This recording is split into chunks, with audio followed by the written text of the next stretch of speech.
Hello, welcome students. Today we have to start new topic from our syllabus, that is basic principles of organic chemistry.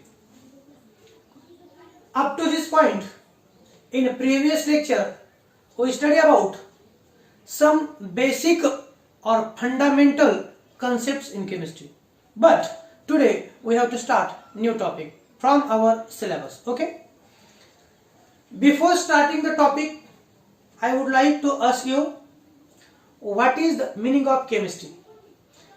You know that very well. What is the chemistry? We study some important terms in that.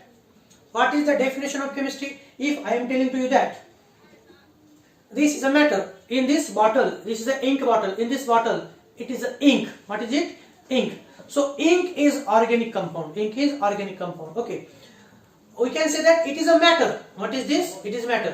आपण असं म्हणू शकतो ही जी bottle आहे ह्या bottle मधला जो substance आहे okay तो मॅटर आहे, किंवा ही बॉटल तो मॅटर आहे, किंवा मार्कर पेन हा मॅटर आहे, किंवा बोर्ड हा मॅटर आहे.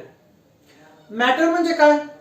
तर anything around us which has mass and occupy a space is called as a matter. You know that very well. So according to the matter, according to the definition of matter, how will you define chemistry? कसं सांगता बरं केमिस्ट्रीची definition? तर तुम्हाला माहिती आहे, समजा आपण म्हटलं हा मॅटर आहे. काय? तर हा मॅटर. तर केमिस्ट्री, याची केमिस्ट्री म्हणजे काय किंवा केमिस्ट्री म्हणजे काय? तर आपण असं म्हणतो chemistry is a branch of science which deals with the study of structure, composition, properties of matter and the reactions in which one form of matter may be converted into another form is called as a chemistry. Okay, ही तुम्हाला केमिस्ट्रीची definition माहिती आहे. आपल्या भोवती ज्या काही गोष्टी आहेत, सर्वच गोष्टी आपण म्हटलं हरकत नाही, त्या सर्व त्यांना आपण मॅटर म्हणतो. काय म्हणतो आपण त्याला? मॅटर. आणि मॅटरची स्टडी करणारी सायन्सची ब्रांच म्हणजे कोणती असते? तर केमिस्ट्री असते. कोणती असते? तर केमिस्ट्री. लक्षात ठेवा, कोणताही मॅटर, मग त्याला आपण म्हणू शकतो पुस्तक, वही, बोर्ड, आपली ह्युमन बॉडी, प्लांट बॉडी, हे काय आहे? मॅटर. या मॅटरची स्टडी करणारी सायन्सची ब्रांच कोणती असेल? तर केमिस्ट्री. आणि त्यात नेमकं काय स्टडी केलं जातं बरं? तर त्यात त्या मॅटरचं, समजा मी म्हटलं हा मार्कर मॅटर आहे, तर ह्या मॅटरचं काय स्ट्रक्चर कसं आहे, यामध्ये जो मॅटर आहे याचं स्ट्रक्चर कसं आहे, याच्या प्रॉपर्टीज कोणत्या आहेत, त्याचबरोबर याची रिॲक्शन जर झाली तर काय होईल, याची स्टडी करणारी केमिस्ट्रीची ब्रांच किंवा याची स्टडी करणारी सायन्सची ब्रांच, याला काय म्हणतो आपण? तर केमिस्ट्री. ओके, माहिती झालं तुम्हाला? बघा, the branch of science which deals with the study of structure, composition, properties and the reactions in which one form of matter converted into another form is called as a chemistry. त्यानंतर आपण या अगोदरच्या lecture मध्ये केमिस्ट्रीच्या branches किती असतात हेही पाहिलेले आहे. Okay, there are so many branches of chemistry, but today we have to focus organic chemistry. कोणती केमिस्ट्री फोकस करायची आपल्याला? Organic chemistry. टॉपिकचं नाव काय पहा बरं? टॉपिकचं नाव आहे basic principles of organic chemistry. या टॉपिक मध्ये आपल्याला जनरल ऑर्गॅनिक केमिस्ट्री कोणत्या? ऑर्गॅनिक केमिस्ट्रीच्या जनरल कन्सेप्ट पाहायचा, म्हणून या कंटेंटला GOC जनरल ऑर्गॅनिक केमिस्ट्री असं देखील संबोधलं जातं. ओके, आता केमिस्ट्रीची डेफिनेशन लिहिणार नाही मी, त्याचं कारण तुम्हाला सांगितलेले याच्या अगोदर झालेलं पण आहे. आता इथे टाकणार आहे मी. हे पहा, बेसिक बारीक गोष्टी शिकायच्या त्यामध्ये. खूप छोट्या कन्सेप्ट आहेत आपल्याला, छोटे concept. Inductive effect, electromagnetic effect, electrophile काय असतात, न्यूक्लिओफाइल काय असतात, बऱ्याचशा गोष्टी या टॉपिक मध्ये पाहिजे. म्हणून basic principles of organic chemistry पण ऑर्गॅनिक केमिस्ट्री मध्ये आपल्याला पाहायचे. म्हणून मी जे टाकतो ऑर्गॅनिक केमिस्ट्री म्हणजे काय. हा, तुम्ही सांगू शकता आता ऑर्गॅनिक केमिस्ट्री म्हणजे काय बरं? What is the meaning of organic chemistry? कोणत्या केमिस्ट्रीला ऑर्गॅनिक केमिस्ट्री व्हायचं? तुम्हाला माहिती आहे केमिस्ट्रीच्या वेगवेगळ्या ब्रांचेस आहेत. आपण 10 ते 12 ब्रांचेस त्याच्या पाहिल्या होत्या, नाही का? Organic chemistry, inorganic chemistry, physical chemistry, analytical chemistry, bio chemistry, pharmaceutical chemistry, industrial chemistry, agriculture chemistry, drug chemistry, okay, polymer chemistry, वेगवेगळ्या केमिस्ट्रीचे ब्रांचेस. त्यातली कोणती पाहिजे आपल्याला? Organic chemistry. कोणत्या केमिस्ट्रीच्या ब्रांचला ऑर्गॅनिक केमिस्ट्री म्हणायचं? तर पहा, मी असं म्हणेल आपल्या भोवती ओके जवळपास जे काही 100% प्रोडक्ट असतात, आपण जर 100 गोष्टी घेतल्या, कोणत्याही 100 गोष्टी घेतल्या, तर त्यातल्या 95% ज्या गोष्टी असतील, 100% जर वस्तू घेतल्या तर त्यातल्या 95% वस्तूमध्ये ऑर्गॅनिक कंपाऊंड्स असतात. आणि ऑर्गॅनिक कंपाऊंडची स्टडी करणाऱ्या केमिस्ट्रीच्या ब्रांचला ऑर्गॅनिक केमिस्ट्री म्हणायचं असतं. इतकं सोपं आहे. काय पाहता? आणि ऑर्गॅनिक कंपाऊंड म्हटलं की त्यांच्यात काय असतं? तो ऑर्गॅनिक कंपाऊंड म्हटलं तर त्यांच्यामध्ये कार्बन हा इसेन्शियल एलिमेंट असतो. कार्बन हा महत्वाचा घटक असतो. लक्षात ठेवा. म्हणून ऑर्गॅनिक केमिस्ट्री म्हणजे काय सांगतोय? It is the branch of chemistry. तर पहा, the branch of chemistry, the branch of chemistry which deals with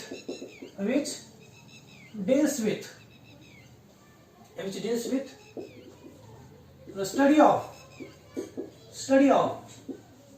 carbon,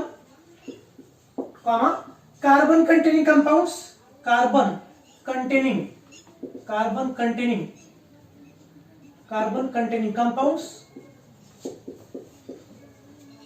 and its reactions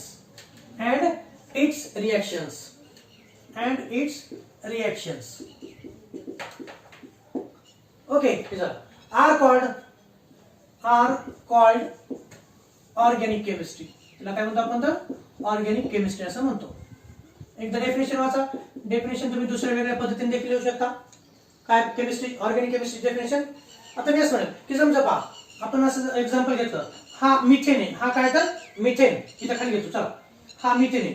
CH4 माहिती तुम्हाला, 10वीला शिकलात तुम्ही. ओके, हा मिथेन आहे. कोणता आहे हा? Methane. When this methane is react with chlorine molecule in presence of ultraviolet light.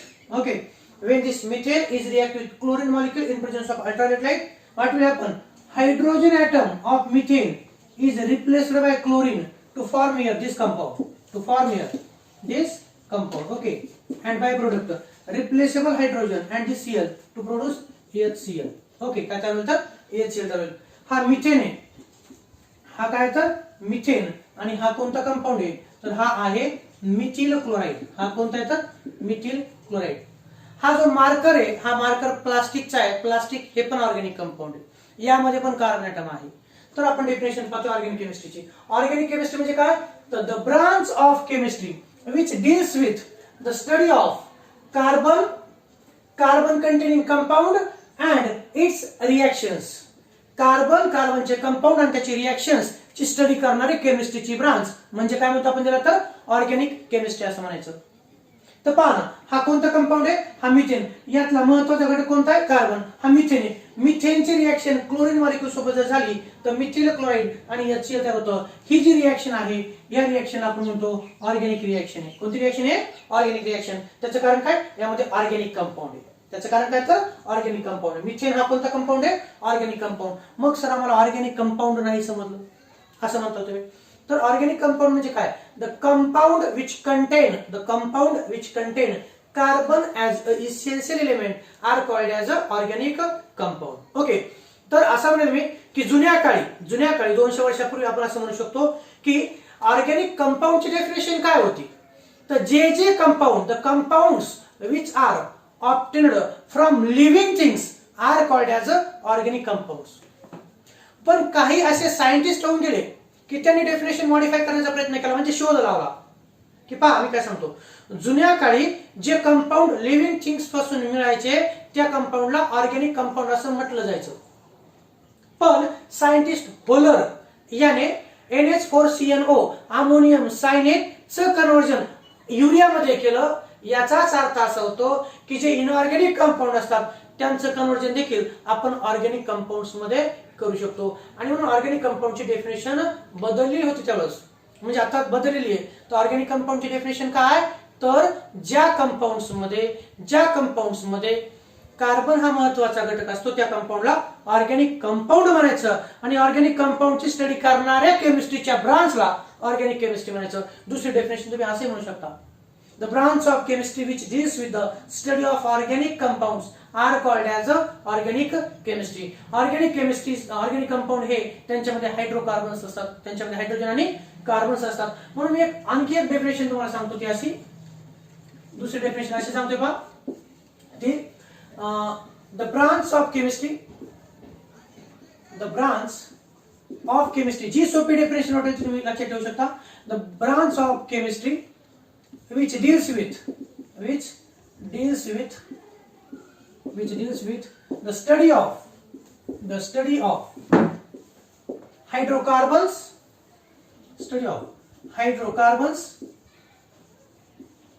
and its derivatives okay. म्हणजे पहा, the branch of chemistry which deals with the study of कोणाची study of hydrocarbons and its derivatives. हे पहा, हा methane आहे, हा काय तर मिथेन, हा काय आहे तर हा हायड्रोकार्बन. मिथेन ची रिएक्शन क्लोरीन सोबत जर झाली तर मिथिल क्लोराइड हा तयार होतो आणि हा जो आहे मी असं हायड्रोकार्बनचा डेरिव्हेटिव्ह आहे.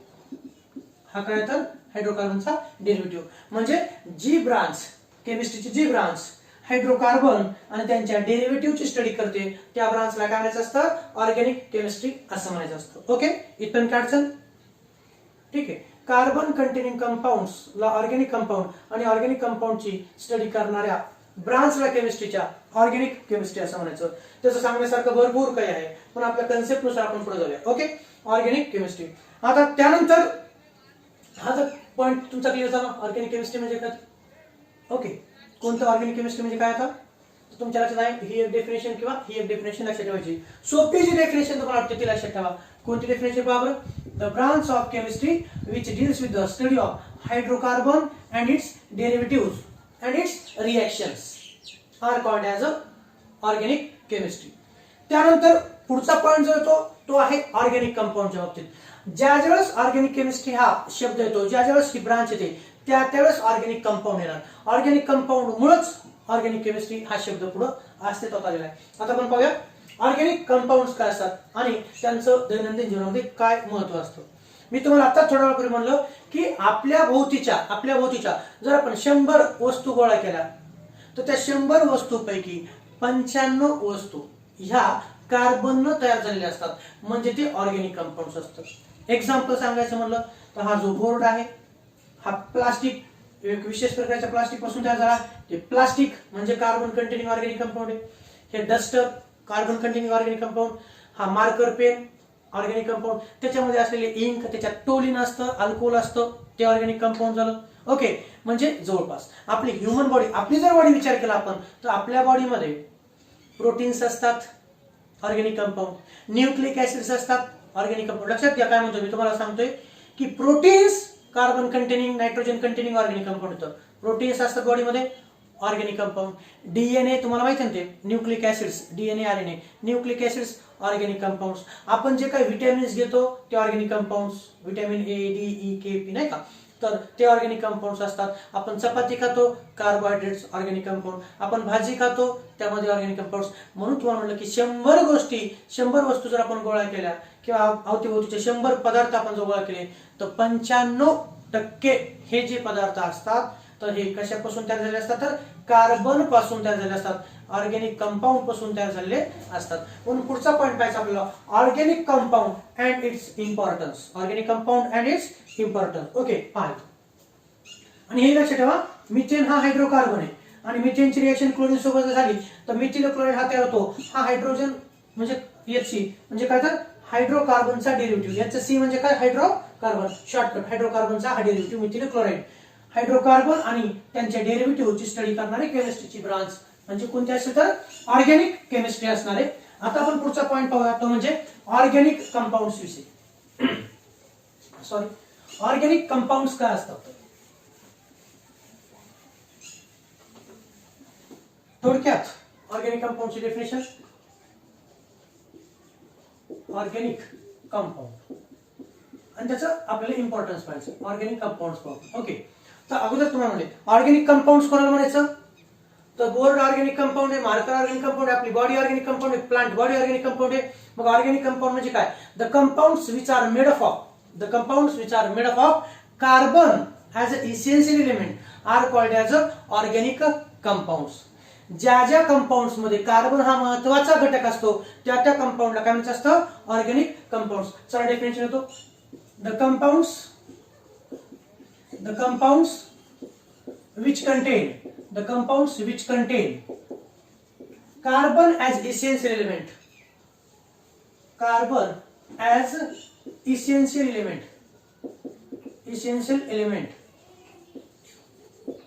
are called organic compounds. Are called organic compounds. Okay. 200 वर्षापूर्वी तिथे आताची डेफिनेशन बघा. दिस इज आपण म्हणू शकतो नवीन डेफिनेशन किंवा रिसेंट आहे. The compounds which contain carbon as a essential element are called as organic compounds. पण एक हिस्ट्री सांगतोय.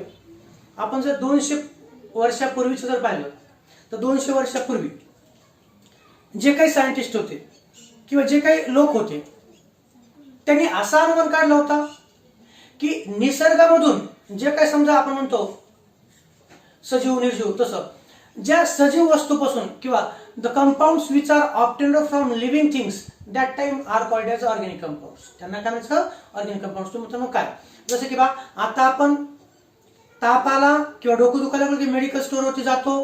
तिथून समजा ताप आला असेल तर पॅरासिटामॉल घेतो. त्याप्रमाणे ह्या ज्या गोळ्या आहेत ह्या तयार केल्या सिंथेसाइज केल्या. ठीक आहे. पण जुन्या काळी जे जे कंपाऊंड निसर्गातून लिव्हिंग थिंग्स पासून मिळत जायचे मग ते फॅट्स असतील ऑइल असतील तर त्या त्या कंपाऊंडला ऑर्गॅनिक कंपाऊंड्स म्हटलं जायचं. मग असे काही कंपाऊंड निदर्शनास आले की जे लिव्हिंग समजा ठीक आहे काही लिव्हिंग थिंग्स पासून मिळणारे कंपाऊंडला ऑर्गॅनिक कंपाऊंड म्हटलं जायचं.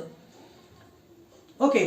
आणि जे रॉक्स असतात ना समजा आपण म्हणतो रॉक्स किंवा जे खडक वगैरे असतं रॉक्स असतील किंवा मिनरल्स असतील यांच्यापासून जे मिळणारे कंपाऊंड्स आहेत त्यांना इनऑर्गॅनिक कंपाऊंड म्हटलं जायचं. त्यांना काय म्हटलं जायचं इनऑर्गॅनिक. पहा इथं ऑर्गॅनिक कसं म्हटलं जातं ना जुन्या काळी कोणत्या कंपाऊंडला ऑर्गॅनिक कंपाऊंड तर जे कंपाऊंड लिव्हिंग थिंग पासून मिळत होते कशापासून लिव्हिंग थिंग्स पासून मिळवले जायचे त्यांना काय म्हटलं जायचं ऑर्गॅनिक.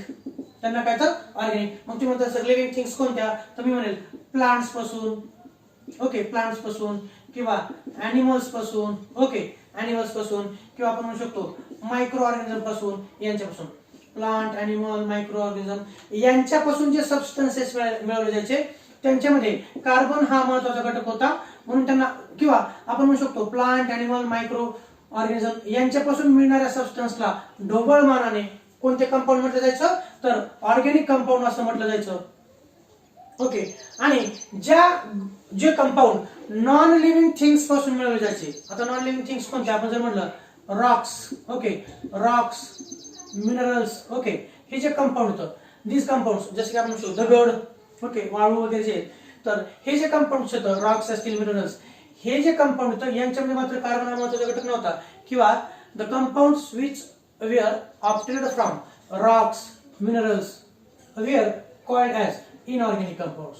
त्यांना काय म्हटलं जायचं इनऑर्गॅनिक कंपाऊंड्स असं म्हटलं जायचं. कोणते कंपाऊंड इनऑर्गॅनिक. जसं आपण म्हणू शकतो सिमेंट वाळू हे जे कंपाऊंड येतं किंवा सिमेंट कशापासून तयार केलं जातं जे रॉक्स वगैरे असतात जे खडक वगैरे असतं किंवा जे दगड असतात त्याच्यापासून. ओके.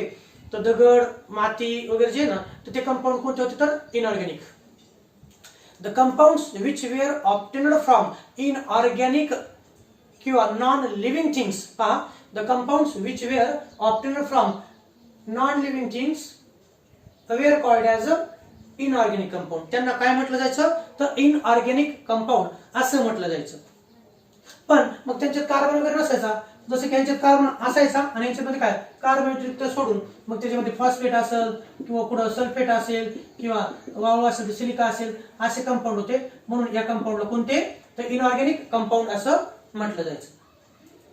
असंच चालू असताना हा स्टडी चालू असताना काही सायंटिस्ट आपण आपल्या पद्धतीनं प्रयोग करू लागले. त्यातला एक सायंटिस्ट होलर. कोणता तर होलर. हा जो होलर नावाचा सायंटिस्ट आहे हा जिज्ञासू होता. एकापेक्षा वेगवेगळे प्रयोग तो करून पाहायचा आणि जुन्या काळामध्ये किंवा आपण म्हणू शकतो पूर्वीच्या काळामध्ये हा जो कंपाऊंड आहे पहा NH4CNO हा जो कंपाऊंड आहे त्याला आपण म्हणतो अमोनियम सायनेट. याला काय म्हणतो आपण अमोनियम सायनेट. अमोनियम सायनेट हा इनऑर्गॅनिक कंपाऊंड आहे. कोणता कंपाऊंड आहे पहा काय सांगतो तर अमोनियम सायनेट हा इनऑर्गॅनिक कंपाऊंड आहे आणि ह्या इनऑर्गॅनिक कंपाऊंड आपण एक जनरल सांगतो पहा आपण असं म्हणू हा कोनिकल फ्लास्क आहे. हा कोणता फ्लास्क आहे कोनिकल फ्लास्क. आणि ह्या कोनिकल फ्लास्क मध्ये काय घेतलं त्याने अमोनियम सायनेट घेतलं. काय घेतलं तर अमोनियम सायनेट घेतलं. पहा इथे थोडक्यात सांगतो मी. हा याच्यात काय घेतलं NH4CNO अमोनियम सायनेट घेतलं. काय घेतलं अमोनियम सायनाइड आणि या अमोनियम सायनाइडला काय केलं त्याने हीट केलं लॅबोरेटरीमध्ये कुठं तर लॅबोरेटरीमध्ये अमोनियम सायनाइडला त्याने हीट केलं काय केलं तर हीट केलं आणि त्याच्या असं निदर्शनास आलं तर तिथं कोणतं कंपाऊंड तयार झाला NH2 C double bond O NH2 हा तयार झाला याचं नाव काय तर युरिया याचं नाव काय तर युरिया मला एवढंच सांगायचंय की अमोनियम सायनाइड हा जो कंपाऊंड आहे त्या काळी कोणता होता इनऑर्गॅनिक होता म्हणजे तुम्हाला मी असंही सांगू शकतो बरं का जुन्या काळामध्ये म्हणजे 200 वर्षापूर्वी जे कंपाऊंड लिव्हिंग थिंग्स पासून मिळवले जायचे the compounds which were obtained from living things by extraction कोणत्याही पद्धतीने बाय एक्सट्रॅक्शन पद्धती म्हणू शकतो आपण जे थिंग किंवा जे कंपाऊंड लिव्हिंग थिंग पासून ऑब्टेन केले जायचे त्यांना ऑर्गॅनिक कंपाऊंड म्हणायचं आणि जुन्याच काळी जे कंपाऊंड लॅबोरेटरीमध्ये तयार केले जायचे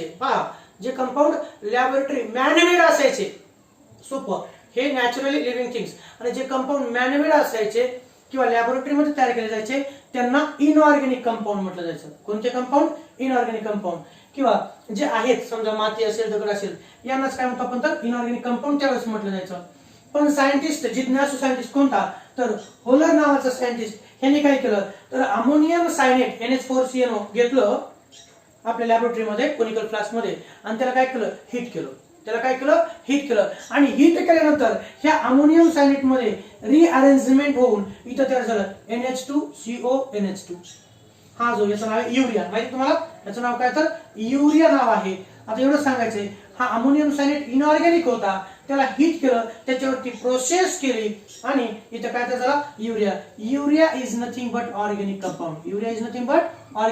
कंपाऊंड आणि म्हणून पुन्हा डेफिनेशन चेंज झाली ती डेफिनेशन सध्या तरी काय आहे तर सध्या ही डेफिनेशन काय तरी ओके अमोनियम सायनाइड इनऑर्गॅनिक आहे त्याच्यापासून NH2CO NH2 हा ऑर्गॅनिक कंपाऊंड तयार करण्यात आला युरिया म्हणजे याचा अर्थ काय तर फक्त ज्या कंपाऊंड मध्ये कार्बन हा इसेन्शियल घटक आहे किंवा जे compound inorganic compound conversion carbon containing compound मध्ये केलं जातं त्यांना काय म्हणतात तर ऑर्गॅनिक कंपाऊंड हे इनऑर्गॅनिकचं रूपांतर ऑर्गॅनिक कंपाऊंड मध्ये करता येतं असं कोणी सिद्ध करून दाखवलं तो होलर या सायंटिस्टने सिद्ध करून दाखवलं आणि म्हणून आत्ताच्या काळामध्ये ऑर्गॅनिक कंपाऊंडची डेफिनेशन कोणती आहे तर ती डेफिनेशन अशी असेल की आपण असं म्हणू शकतो the compounds which contain carbon as a essential element are called as a organic compounds okay कोणत्या कंपाऊंडला ज्या कंपाऊंड्स मध्ये कार्बन हा महत्त्वाचा घटक आहे त्या कंपाऊंडला ऑर्गॅनिक कंपाऊंड असं म्हणायचं ओके किंवा आणखी एक डेफिनेशन ऑर मध्ये लिहू शकतो आपण कार्बन कंटेनिंग कंपाऊंड्स कोणत्या कंपाऊंडला carbon containing compounds carbon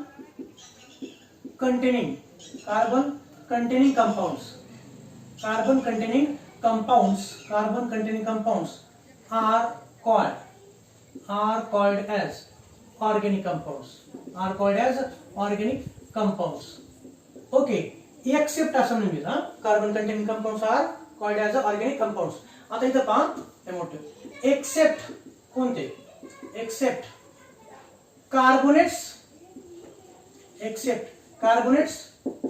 bicarbonates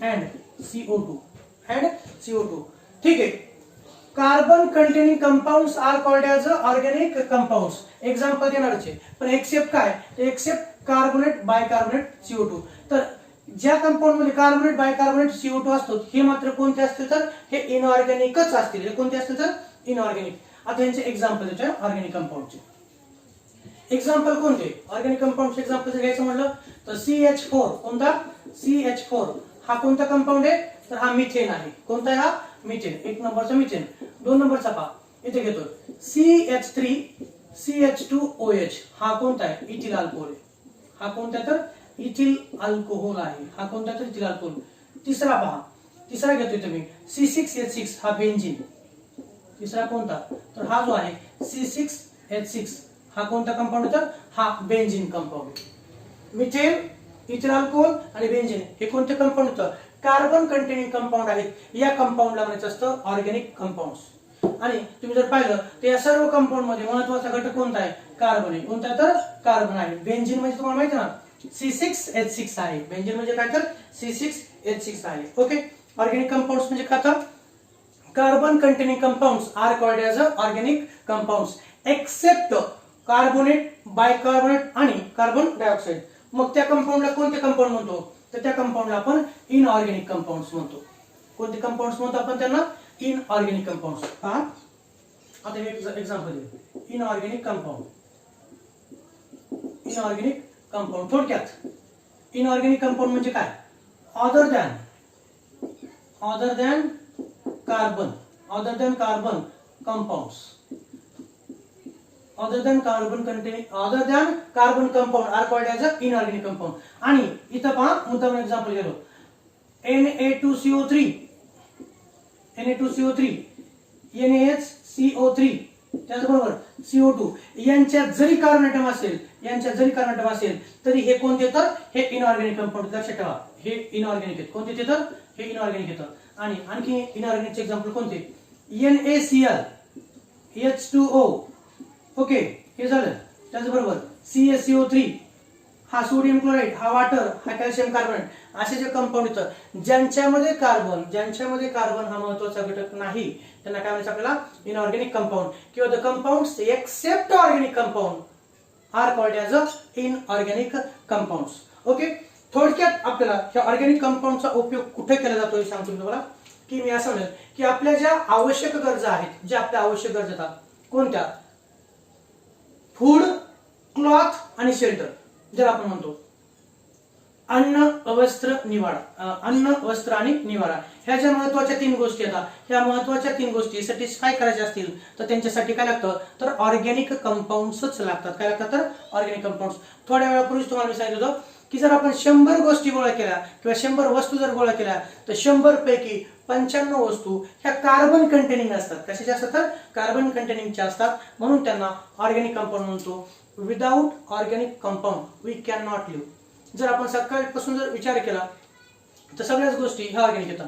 okay आपण आंघोळ केल्यानंतर तेल लावतो डोक्याला, ठीक आहे, तर तेल ऑर्गॅनिक कंपाऊंड आहे. आपण चहा घेतो, चहामध्ये साखर असते, साखरेचा फॉर्म्युला कोणता? C12H22O11 म्हणजे कार्बन आलाच. ओके सगळ्याच गोष्टी आपल्या जवळपास कशा तर ऑर्गॅनिक कंपाऊंडच्या आहेत. 100 पैकी 95 गोष्टी ह्या ऑर्गॅनिक कंपाऊंडच्या आहेत. ओके हे जे आपण क्लॉथ, जे कपडे वापरतो ऑर्गॅनिक, आपली बॉडी ऑर्गॅनिक. ओके सगळ्याच गोष्टी ऑर्गॅनिक आहेत, ऑर्गॅनिक कंपाऊंड. आता इथं आपल्याला पाहिजे इम्पॉर्टन्स ऑफ ऑर्गॅनिक कंपाऊंड. थोडक्यात इथं तुम्हाला फक्त काहीच गोष्टी माहित असणं आवश्यक आहे. मी सांगतो तुम्हाला इथं इम्पॉर्टन्स ऑफ ऑर्गॅनिक कंपाऊंड. कोणत्या इंडस्ट्रीमध्ये ऑर्गॅनिक कंपाऊंडचा उपयोग केला जातो? इथे पहा importance of organic compound. Importance of organic compounds इथं ऑलरेडी आले. इम्पॉर्टन्स ऑफ ऑर्गॅनिक कंपाऊंड कोणत्या फॅकल्टीमध्ये ऑर्गॅनिक कंपाऊंडचा उपयोग केला जातो? पहा इम्पॉर्टन्स ऑफ ऑर्गॅनिक कंपाऊंड. मी असं म्हणेल की without organic compound we can not live. भाकरी, भाजी, ओके हे कोणते? तर ऑर्गॅनिक कंपाऊंड्स येतात. आता कोणकोणती industry? Importance of organic compounds पहा. तर 1 नंबरची इंडस्ट्री टाकते मी. तुम्हाला पहिल्या शब्दात सांगितलं मी की ऑर्गॅनिक कंपाऊंड शिवाय आपण जिवंत राहू शकत नाहीत. तर पहिली गोष्ट इथं पाहता कोणत्या इंडस्ट्रीमध्ये ऑर्गॅनिक कंपाऊंडचा उपयोग केला जातो? तर पहिली टाकतो फूड इंडस्ट्री. कोणती? तर फूड इंडस्ट्री. आता फूड इंडस्ट्रीमध्ये कुठे ऑर्गॅनिक कंपाऊंड येतात? तर आपल्याला माहिती आहे बिस्किट्स, चॉकलेट्स, ओके किंवा वेपर्स नाही का. तर ह्या ज्या गोष्टी आहेत तर यांच्यामध्ये कार्बन कंटेनिंग सबस्टन्सेस असतात. म्हणून पहिली इंडस्ट्री कोणती? तर फूड इंडस्ट्री. फूड इंडस्ट्री म्हणजे लक्षात तुमच्या बिस्किट्स असतील, चॉकलेट्स असतील किंवा त्याचबरोबर वेपर्स असतील, वेगवेगळे लोन्स असतील. तर ह्या जे गोष्टी आहेत, हे जे सबस्टन्सेस, हे जे पदार्थ आहेत तर त्यांच्यामध्ये काय आहे? तर ऑर्गॅनिक कंपाऊंड्स येतात. आहेत का? त्यांच्यामध्ये ऑर्गॅनिक कंपाऊंड्स येतात. ओके फूड इंडस्ट्रीमध्ये जसं की मी असं म्हणेल फूड इंडस्ट्रीमध्ये कोणते? त्यांचे कोणते असतात ऑर्गॅनिक कंपाऊंड्स? कार्बोहायड्रेट्स असतात. काय असतात? तर कार्बोहायड्रेट्स असतात त्यांच्यामध्ये. त्याचबरोबर प्रोटीन्स असतात. त्यात काय असतात? तर प्रोटीन्स असतात भरपूर. मला एवढं सांगायचे की ऑर्गॅनिक कंपाऊंडचा उपयोग कुठे केला जातो? तर ऑर्गॅनिक कंपाऊंडचा उपयोग फूड इंडस्ट्रीमध्ये केला जातो. त्यांच्यामध्ये कार्बोहायड्रेट्स असतात, त्यांच्यामध्ये प्रोटीन्स असतात, त्यांच्यामध्ये लिपिड्स असतात. भरपूर वेगवेगळे ऑर्गॅनिक कंपाऊंड्स त्यांच्यामध्ये असतात. ठीक आहे हे सगळे ऑर्गॅनिक कंपाऊंड येतात. दुसरी इंडस्ट्री कोणती? Textile industry. कोणती इंडस्ट्री येतं? Textile industry. कपडे बनवणारी जी इंडस्ट्री असते टेक्सटाईल इंडस्ट्री, तर त्या टेक्सटाईल इंडस्ट्रीमध्ये देखील ऑर्गॅनिक कंपाऊंडचा उपयोग केला जातो. जसं पहा की तुम्हाला माहिती आहे स्विमिंग सूट असतो, पोहायला जात असताना स्विमिंग सूट असतो, तर तो स्विमिंग सूट हा नायलॉन पासून तयार केलेला असतो किंवा टेरिलिन पासून तयार केला जातो. कशापासून? तर नायलॉन किंवा टेरिलिन. नायलॉन असेल, टेरिलिन असेल, हे कोणते? तर ऑर्गॅनिक कंपाऊंड होतं. आपण जे कपडे वापरतो त्या कपड्यामध्ये पण 100% कॉटन नसतं, त्याच्यामध्ये काही टेरिलिन, काही पॉलिस्टर या प्रकारचे ऑर्गॅनिक कंपाऊंड असतात. फक्त नाव सांगतोय. टेक्सटाईल इंडस्ट्रीमध्ये नायलॉन प्रकारचे ऑर्गॅनिक कंपाऊंड वापरले जातात किंवा टेरिलिन या प्रकारचे, किंवा मी असं म्हणेन पॉलिस्टर. कोणते? तर पॉलिस्टर. अशा प्रकारचे कंपाऊंड वापरले जातात. नंतर तिसरी इंडस्ट्री सांगतो मी तुम्हाला, फार्मास्युटिकल इंडस्ट्री. कोणती industry? Pharmaceutical industry. Pharmaceutical industry औषध गोळ्याची जी कंपन्या असतात, ओके, मेडिसिन इंडस्ट्री. तर त्या फार्मास्युटिकल इंडस्ट्रीमध्ये वेगवेगळे ऑर्गॅनिक कंपाऊंड वापरले जातात. त्याचे एक एक्झाम्पल सांगतो. त्याचे एक्झाम्पल पहा, पॅरासिटामॉल. कोणतं? तर पॅरासिटामॉल किंवा ऍस्पिरिन. हे ऍस्पिरिन नावाचे केमिकल सबस्टन्सेस वापरले जातात. ओके, हे कोणते कंपाऊंड होतं? हे ऑर्गॅनिक कंपाऊंड होतं. फक्त तुम्हाला मी काय सांगतो, तर ऑर्गॅनिक कंपाऊंडचा उपयोग दैनंदिन जीवनामध्ये कुठे केला जातो? तो ऑर्गॅनिक कंपाऊंडचा उपयोग फूड इंडस्ट्रीमध्ये केला जातो, टेक्सटाईल इंडस्ट्रीमध्ये केला जातो, फार्मास्युटिकल इंडस्ट्रीमध्ये केला जातो. त्याचबरोबर आणखी तुम्हाला माहिती आहे फर्टिलायझर इंडस्ट्री. Fertiliser industry. कोणती इंडस्ट्री? Fertiliser industry. खते माहिती तुम्हाला, शेतामध्ये खतं वापरले जातात. तर ते खतं म्हणजे काय असतात? ते खताचे नावही तुम्हाला माहिती होतं. DAP काय असतं? का नाव असतं खताचे फर्टिलायझर इंडस्ट्रीमध्ये? DAP. याचा शॉर्ट लॉंग फॉर्म डाय अमोनियम फॉस्फेट. कोणतं? तर डाय अमोनियम फॉस्फेट असेल किंवा युरिया. आता एक कंपाऊंड काढला होता मी, NH2 C double bond O NH2. Urea. कोणता आहे हा? युरिया. तर कार्बन कंटेनिंग कंपाऊंड. ओके, कोणत्या इंडस्ट्रीमध्ये? फर्टिलायझर इंडस्ट्रीमध्ये. त्याचबरोबर कॉस्मेटिक इंडस्ट्रीमध्ये. कोणती इंडस्ट्री? Cosmetic industry. तुम्हाला परफ्युम्स माहिती होतं? परफ्यूम जवळपास बरेच जण वापरत असतील. ओके, त्या परफ्युम्स म्हणजे अल्कोहोल असतं. परफ्यूम म्हणजे काय असतं? तर अल्कोहोल असतं. वेगवेगळे कंपाऊंड यामध्ये आपण वापरतो, ऑर्गॅनिक कंपाऊंड. कॉस्मेटिक इंडस्ट्रीमध्ये आपण ऑर्गॅनिक कंपाऊंड वापरतो. एक्झाम्पल घ्यायचं असेल तर परफ्यूम. त्यानंतर 6 नंबरची इंडस्ट्री घेतोय मी. फर्टिलायझर इंडस्ट्री झाली. त्यानंतर पेस्टिसाइड इंडस्ट्री. कोणती इंडस्ट्री? Pesticide industry. जे तुम्हाला माहिती आहे पहा, पेस्टिसाइड्स कोणते? तर शेतामध्ये वेगवेगळ्या प्रकारचे पेस्टिसाइड्स वापरले जातात. जसं की पहा DDT. कोणतं? DDT.